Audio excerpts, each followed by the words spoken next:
We're going to take our roast, lay it down. One thing you didn't see I cut out, for the rest of that prime rib roast, I actually cut it down into 3 more pieces. If you come over here, what I was talking about doing is, for a piece of meat this small, you really want to sear, anytime you're making a roast, the idea is sear the outside, slow cook the middle. Something this small, even if you take the cap off and tie it back down, you can pan sear one side, other side, and then put it in, and it's going to do that. Well, something this big is going to be a little unwieldy. We don't want to drop it. It can get dangerous with hot oil involved. So we're not going to worry about that. For something like this, or any other large piece of meat, what you do is you start it at about 500. Really as hot as your oven can go. Not on broil.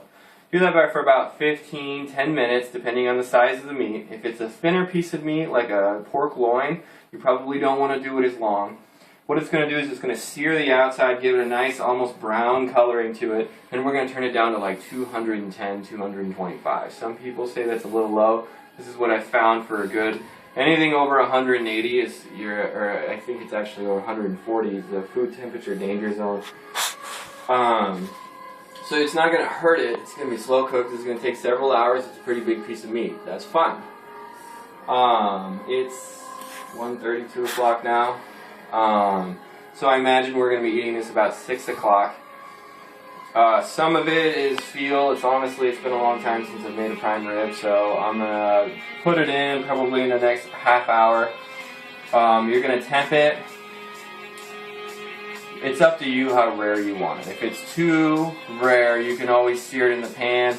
Remember, the outsides are always going to be cooked more than the inside, so I like it the most rare out of everyone here. I'll probably have this piece. And then Dad will have this piece over here because this is going to be it's smaller, so it's going to be even more well done, and Mom can have that. So we're thinking maybe medium rare, medium, and maybe even medium well. We'll see.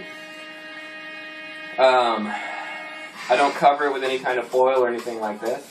We're slow cooking it.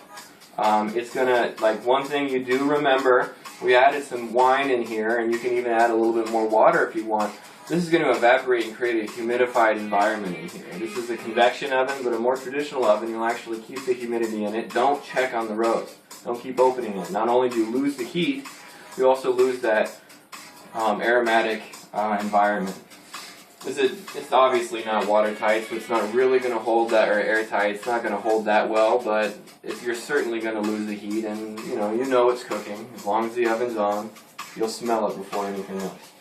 Alright, so our roast is ready to go in the oven, and we'll take a look at it as it comes out. We're going to have a couple of other things for dinner, but I'm not going to videotape those because you should know how to make sides.